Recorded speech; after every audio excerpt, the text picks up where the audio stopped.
Merci de rester fidèle donc à New World. Nous recevons donc sur ce plateau pour vous, dans la deuxième partie de cette émission, et on en parlait dans la première partie avec Monsieur Kola et puis Gustave Ignace. On aurait bien voulu faire tout au long de cette émission, continuer par parler de la coopérative, mais il est très important également d'évoluer dans ces échanges et nous parlons de la rencontre de Nairobi.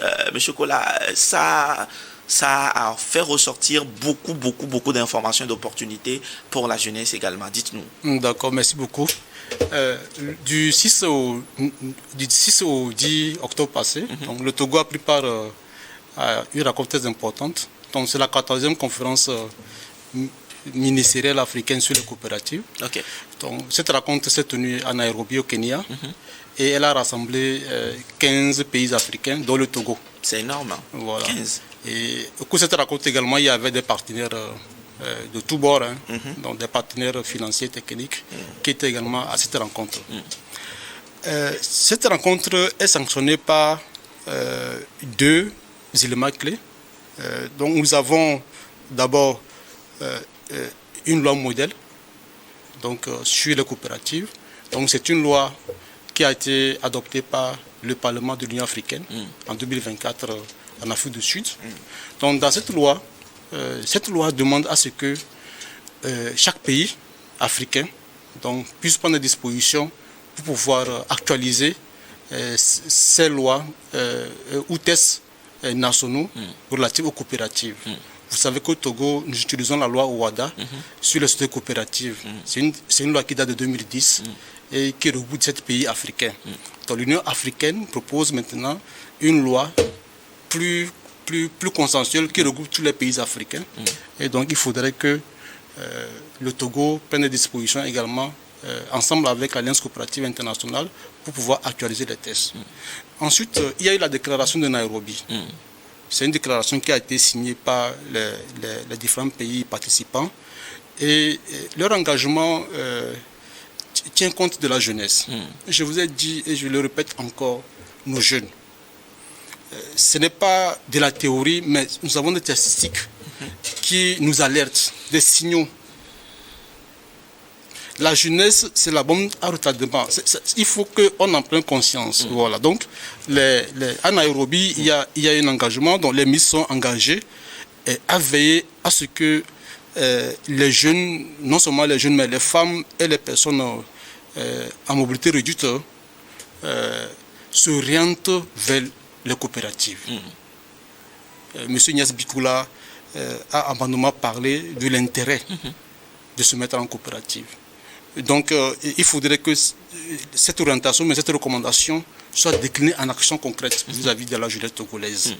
Qui, pour moi, personnellement, je pense que la coopérative est une option très sérieuse. Okay. Voilà.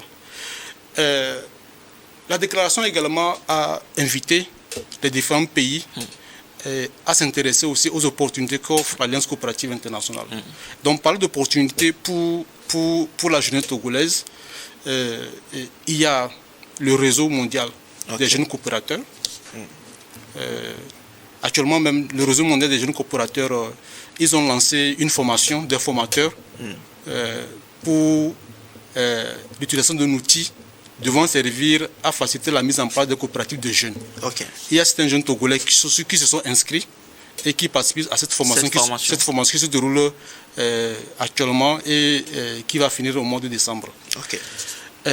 Mais les opportunités dans notre mouvement, il faut dire que moi j'en suis le fruit.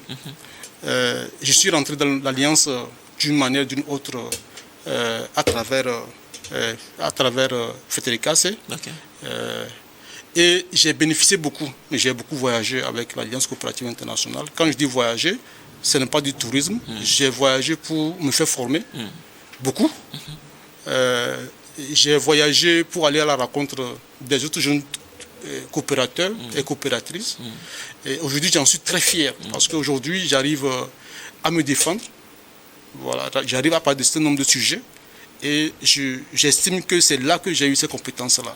Et donc, j'invite mes jeunes soeurs et frères, je suis togolais, à s'ouvrir vers ce mouvement international qui va leur apporter plus qu'ils ne l'estiment. Voilà. Donc les formations, les appuis pour mettre en œuvre leurs projets, bien sûr en cohérence avec les agences gouvernementales et les autres agences. Ok. Parce qu'il faut rappeler que l'Alliance coopérative Federica et la main de coopérative agissent au terrain dans le respect des autres acteurs. Voilà. Donc, on pourra aider les acteurs à mieux les accompagner. Et s'ils ont des besoins particuliers, ils peuvent nous saisir pour qu'on puisse voir dans quelle mesure les aider. Voilà. Okay. Donc, c'est un peu ça. Super. Alors, 2 jours consacrés à des ateliers au nord du pays, notamment à Accra. C'était donc le 19 et 20 novembre dernier. Que peut-on retenir de ces 2 jours d'atelier? Monsieur Ignace, Monsieur Kola, vous avez la parole là. Bon, peut-être que je vais prendre la parole et puis Monsieur Ignace va abonder vers la fin parce qu'il a des trucs à partager. Super.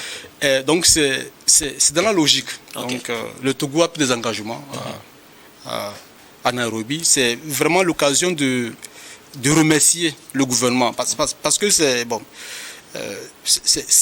Ils marquent leur volonté.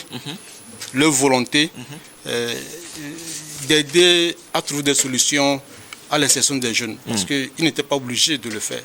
Mais le Togo a marqué sa présence lors de cette rencontre et a signé l'engagement donc, qui nous invite nous tous à aider les jeunes à prendre mouvement au niveau des coopératives. Donc dans cette logique, à notre retour, c'était quand même naturel que les acteurs togolais, de l'écosystème coopératif togolais et beaucoup plus les coopératives elles-mêmes. Voilà, qu'on se retrouve pour pouvoir se parler. C'est notre année, il faut qu'on se parle. Il faudrait donc qu'on partage les nouvelles orientations ensemble, qu'on voit comment est-ce qu'on peut commencer par les déployer à partir de 2026. Et c'est ce qui a été fait à Accra. Okay. À Accra, nous nous sommes retrouvés du 19 au 20 novembre sur invite du ministère de l'Agriculture, naturellement, qui s'occupe des coopératives au Togo, et du partenaire de la GIZ. Voilà. Et tous ces acteurs ont associé Federica et la maison de coopérative aux travaux. Voilà, parce que c'est notre travail. Et essentiellement, qu'est-ce qu'il faut retenir? Il y a eu bien sûr des panels, donc des panels sur le financement, la gouvernance, l'accès de coopératives au marché. Voilà. Il y a eu également un moment d'écoute des coopératives elles-mêmes, leurs besoins, ce qu'elles font. Nous avons appelé ça le balai des coopératives.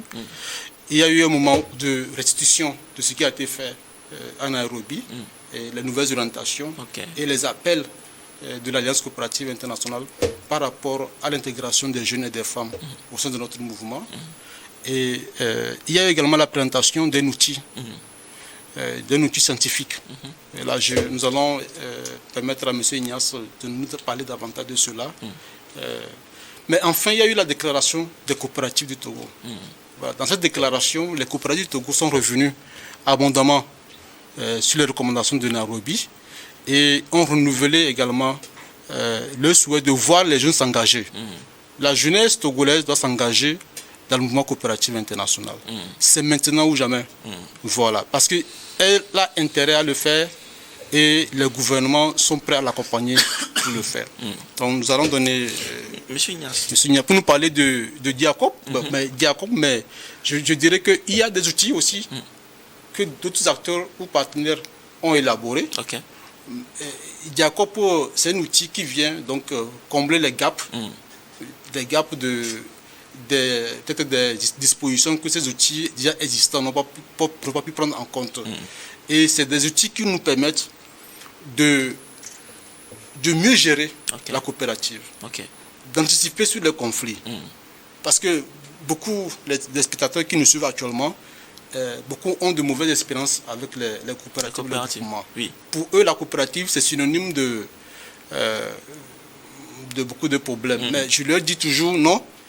Elles ne sont pas bien mises en place d'abord et ensuite elles ne sont pas bien gérées de façon scientifique. Donc il y a un outil qui a été conçu pour pouvoir aider les DER et les managers de coopératives a bien fait le travail. Super. Alors, Monsieur Ignace, on va donc découvrir l'outil en question avec vous. Hein. Oui, bien volontiers. Avant tout, je livre un petit témoignage de ce que j'ai retenu des 2 jours d'atelier à Kara. La toute première chose, ce qui m'a frappé en écoutant les coopératives, celles qui sont déjà, on pourrait appeler des espèces de champions, ou des champions sur le point de l'être. Okay. Aussi bien dans ces coopératives déjà un petit peu plus avancées et d'autres qui sont à un état embryonnaire. Donc avec l'idée qu'entre les 2 extrêmes, il y a tout un monde. Enfin, ce qui m'a beaucoup frappé, c'est l'extraordinaire potentiel qui est en germination, en gestation au Togo. Vraiment un potentiel extraordinaire qui, si il est bien accompagné, bien appuyé et bien lu, vraiment peut accélérer de manière extraordinaire le parcours que le Togo est en train de faire pour son émergence. Okay. Donc, ça, c'est la première chose. La deuxième chose, et j'arrive à la réponse sur la question qui m'a été posée, l'un des constats qui a été fait par tous les acteurs, aussi bien les partenaires au développement coopératif, les partenaires qui ont une mission institutionnelle comme la GIZ, les partenaires comme l'ICAT, donc institutionnels, avec, etc., etc., aussi bien des coopératives, c'est que les coopératives au Togo ont besoin de se professionnaliser pour grimper dans les performances économiques. Naturellement, il faut produire de la richesse. Les performances socio-communautaires, et je renvoie aux questions de la durabilité, n'est-ce pas? Et les performances, je dirais, de relations, intégration, accompagnement des communautés locales où elles sont insérées. Donc, les coopératives togolaises ont besoin de se professionnaliser pour grimper dans les performances. Alors, l'outil que nous avons élaboré au cours de cette décennie de présence et d'action et d'interaction avec nos partenaires locaux est un outil pour évaluer les performances, mais surtout, ensuite, pour accompagner la montée dans les performances sur tous les facteurs critiques de succès, sur tous les facteurs qui font le succès et la durabilité dans le succès d'une coopérative. Donc, naturellement, le profil de la gouvernance, qui est l'un des thèmes récurrents, le profil de la gestion technique économique, mais aussi gestion coopérative. Le profil, disons, de la qualité sociale entendue comme tous les paramètres, toutes les perspectives qui font d'une organisation une organisation professionnalisée. Et dans le cas d'espèce, l'organisation coopérative. Okay. Et qualité sociale articulée avec quelque chose de fondamental dans la coopérative, l'ancrage et l'engagement dans la communauté, dans le service du bien commun de la communauté. Donc, voilà, cet outil-là a différentes fonctions d'accompagnement, d'appui et de support, mais ensuite, il a une autre fonction qui est tournée vers les acteurs institutionnels, à commencer par l'État, à commencer par toutes les organisations de développement coopératif. Pourquoi? Parce que l'outil permet de construire et d'alimenter une base de données avec des fonctions d'élaboration, aussi bien diachroniques que cross-sectional, excusez-moi le terme français peut-être. Voilà. Mais enfin, c'est pour dire, maintenant, l'État, les organisations de développement, etc., les organisations multilatérales, quand elles veulent faire un programme sur les coopératives, elles ont un outil qui leur permet de comprendre effectivement où sont les besoins, parce que c'est les données de terrain, où sont les priorités et où est-ce qu'il faut intervenir et comment intervenir. Donc l'outil a 2 phases. Un, pour faire grimper les coopératives dans les performances à 360 degrés. 2, éclairer les preneurs de décisions dans les prises de décision qui regardent les coopératives. Super. Alors, quelles sont les actions menées, M. Kola, à ce jour sur le terrain, quand on parle de la maison des coopératives ou carrément du mouvement des coopératives de façon générale dans le pays? D'accord. Comme je vous le disais, la main de coopérative, c'est le nouveau acteur qui arrive dans l'écosystème. Nous agissons à 3 niveaux. Donc, au niveau stratégique, nous travaillons avec le gouvernement, donc le ministère de l'Agriculture et les agences qui vont avec le ministère. Nous facilitons la participation aux événements tels que je viens de le mentionner, des événements organisés par l'Alliance coopérative internationale. Nous appuyons également l'élaboration de politiques publiques. Tous les projets qui sont liés aux coopératives, donc on s'appuie sur l'expertise de Frédéric Cassé, voilà, pour pouvoir accompagner les acteurs publics dans ce sens. Aussi la mobilisation de ressources. Quand on dit mobilisation de ressources, c'est pas seulement le financier, voilà. Donc il y a l'expertise, les ressources, tout ce qui va avec, voilà. Maintenant au niveau intermédiaire, nous avons les organisations de développement coopératif. Là-bas aussi, nous essayons de travailler avec eux. Nous veillons à ce qu'ils se mettent ensemble. Pourquoi? Parce que la déclaration de Nairobi l'a demandé fortement. Il faudrait que les organisations, quand je dis organisations, il y a des agences publiques, les ONG, associations qui accompagnent les coopératives quotidiennement, se mettent ensemble. Pourquoi? Parce qu'au niveau de l'Alliance, nous avons des opportunités pour eux.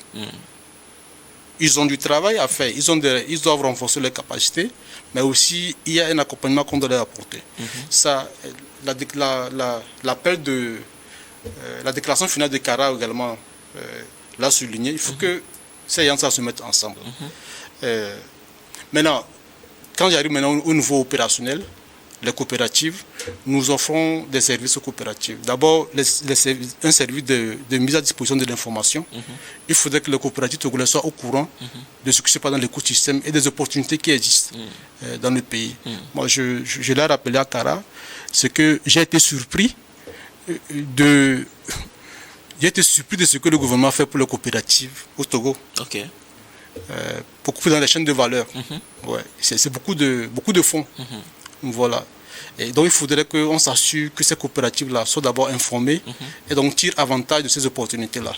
Maintenant, pour les coopératives également, nous sommes à leur écoute. Donc ils peuvent nous joindre, nous faire part de leurs questions, de leurs requêtes. Nous traitons et nous référons, pour chaque cas, nous référons à l'acteur qui peut aider à trouver la solution. C'est pour dire là-bas que la main de coopérative ne va pas aller agir directement sur le terrain. Elle agit par le biais des acteurs de l'écosystème. Si la main de coopérative agit sur le terrain, bien sûr, c'est pour combler des gaps. Donc, ce qui n'est pas fait en faveur de coopératives par un acteur, la main de coopérative qui est dédiée aux coopératives peut donc mobiliser les ressources et le faire. Voilà. Super. Donc, c'est un peu ça. Des défis rencontrés sur le terrain aujourd'hui? Les défis, naturellement, il y a des défis, donc les défis sont toujours inhérents à l'action. Voilà. Mais nous remercions tous les acteurs, voilà, commençant par le gouvernement, par les partenaires techniques et financiers, par les organisations de développement coopératif, par les coopératives elles-mêmes qui ont accueilli favorablement le rôle de la main de coopérative. La main de coopérative, je le dis toujours, c'est le lieu où un coopérateur, une coopératrice, un acteur peut venir et prendre son café gratuitement. Voilà, donc c'est la maison qui regroupe tous les acteurs. C'est nous qui sommes... Il ne faut pas forcer les jeunes, peut-être à la fin de cette émission, à tous convoyer vers la maison coopérative pour prendre du café. Non, mais s'il vient, il va prendre du café togolais. Voilà. D'accord. C'est du café produit par les coopératives. Donc, c'est pour dire que c'est l'endroit où tous les acteurs de l'écosystème coopérative donc, peuvent trouver, peuvent s'égayer, voilà, peuvent se sentir à l'aise. C'est leur maison. C'est leur maison, voilà, c'est leur maison, y compris. Parce qu'il faut des acteurs qui vous comprennent. Voilà. S'ils ne vous comprennent pas, ils ne peuvent pas aussi agir avec vous. Mais il y a un autre élément qu'il ne faut pas perdre de vue, c'est que dans le mouvement coopératif international, nous avons donc vous savez, nous avons une identité. Voilà. Je suis coopérateur, lui il est coopérateur.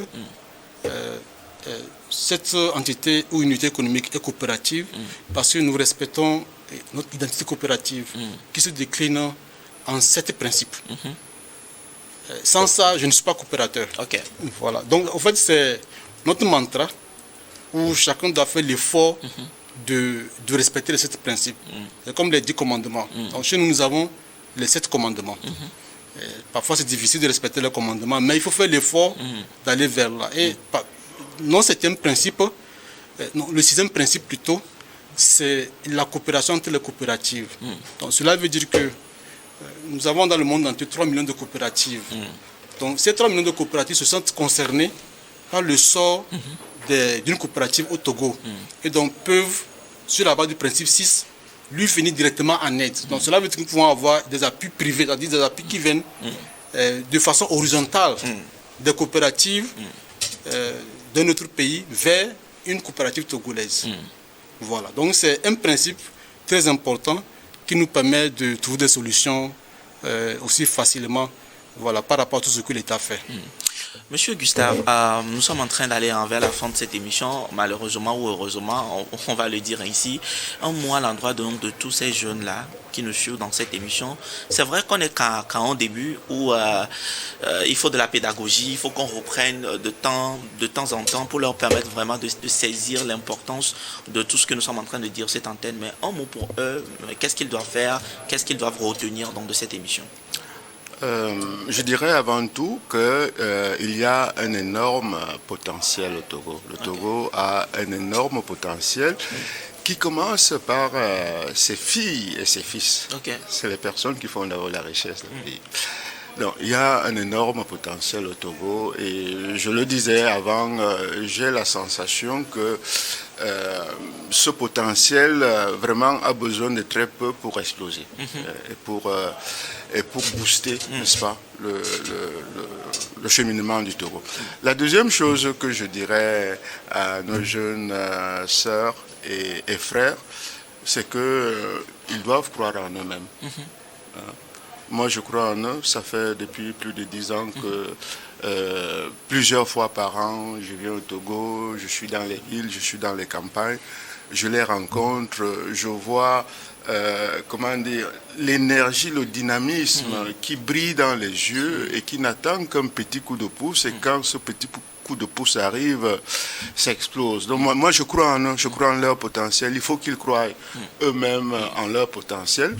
Et ensuite, la dernière chose que je dis, bon voilà, il y a maintenant un certain nombre d'informations. Ils peuvent s'adresser à la maison des coopératives, ils peuvent s'adresser à d'autres acteurs de l'écosystème qui va les convoyer. Et donc, comme disait Baudouin avant, l'État fait beaucoup de choses et beaucoup d'acteurs font beaucoup de choses, mais qui n'attendent plus de manière passive, un certain nombre d'entre eux, qui n'attendent plus de manière passive ce que l'État va faire, ce que les partenaires de développement vont faire. Il faut qu'ils croient en leur potentiel et qu'ils assument vraiment leur destin. Ils peuvent y arriver. Super. Un dernier mot, rapidement, pour nos téléspectateurs surtout, et surtout les acteurs qui sont impliqués à tous les niveaux donc, de la chaîne. Mais avant tout, c'est un mot et un sentiment très sincère de gratitude parce que ces jours et ces années, nous avons essayé de partager notre expérience. C'est fondamentalement cela notre attitude de partage, de mise à disposition. Mais en le faisant, nous avons reçu beaucoup. Nous recevons énormément. Je dirais probablement plus qu'on en donne. Avant tout, sur le plan humain, sur le plan de la connaissance, sur le plan de l'expérience. Et c'est quelque chose qui n'a pas de prix. Comme disait Einstein, pas toutes les choses qui ont de la valeur ont un prix. Et donc voilà, donc mon attitude et mon dernier mot, c'est avant tout un mot et un sentiment de gratitude pour tous les amis togolais, individuels, acteurs institutionnels, y compris l'État naturellement. Voilà. Super. Monsieur Kola, nous sommes donc arrivés à la fin de ces échanges. Ouais. Certainement un dernier mot, et surtout à l'endroit donc des acteurs, des partenaires qui accompagnent non seulement la maison des coopératives, mais tout le mouvement coopératif au Togo. D'accord, merci beaucoup. Bon, mon mot à l'endroit de la jeunesse, c'est que au cours du mois de décembre, nous allons lancer l'Académie des jeunes coopérateurs. Ok. Donc, je vous ai dit que nous avons un réseau mondial. Voilà. Plein d'opportunités. Hein. Bon, il y a plein d'opportunités. Moi, j'en faisais partie. Donc, c'est un réseau qui regroupe les jeunes de 18 à 35 ans. Ok. Maintenant, je n'ai plus 35 ans, j'ai dépassé 35 ans. Donc, je ne suis plus dans le réseau. Et il est important que mes petits frères et mes petites sœurs Puis saisir cette opportunité pour que le Togo puisse continuer à être présent dans ce réseau-là. Donc, nous allons lancer l'académie. Et l'académie, c'est le lieu pour moi, mais aussi pour d'autres coopérateurs, coopératrices, de transmettre le flambeau. Ok. Voilà. Donc, au moment venu, nous repasserons sur ce plateau pour en parler davantage. Super. Voilà. Mon mot également, c'est de dire merci au gouvernement. Je l'ai dit, aucun gouvernement au monde, même le plus, le plus excellent, on va le dire. Efficace, ne peut relever le défi de la jeunesse tout seul. Non, c'est pas possible. C'est un défi qui est tellement énorme et complexe. Nous, ce que nous proposons, c'est une hypothèse de solution. Voilà. Nous voulons dire au gouvernement que la coopérative est une option. Mais la coopérative nécessite beaucoup de savoir-faire et d'expertise pour pouvoir être bien déployée. Et c'est ce que nous apportons. Nous apportons l'expertise internationale à travers FETERECAS. Donc, je vous ai dit que tantôt, nos interventions, on en a parlé. Et donc, il y a des outils que nous allons partager avec les autres acteurs pour renforcer leurs capacités. Donc, ça, c'est une hypothèse. Nous remercions également aux partenaires techniques et financiers sur la GIZ. La GIZ a beaucoup de projets pour les coopératives. Je ne sais pas si les jeunes le savent, mais il y a beaucoup de projets pour les coopératives. La GIZ investit aussi beaucoup dans la promotion de ce modèle-là. Il faut aller vers l'information. J'interpelle mes petits soeurs, mes petits frères à se lever et aller vers l'information. Et aller vers l'information pour faire coup, peut-être c'est de frapper à la porte de la main de coopérative. On pourra les référer vers les opportunités des acteurs qu'il leur faut.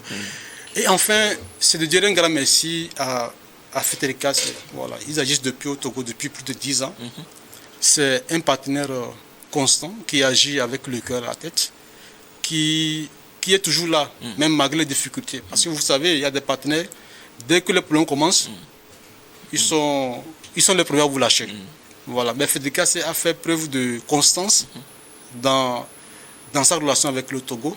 Et nous pensons qu'aujourd'hui, tous les résultats que nous avons eus, c'est en partie grâce à leur rapport. Et il faudrait qu'on les reconnaisse cela. Et pour finir, c'est de remercier toute la population togolaise.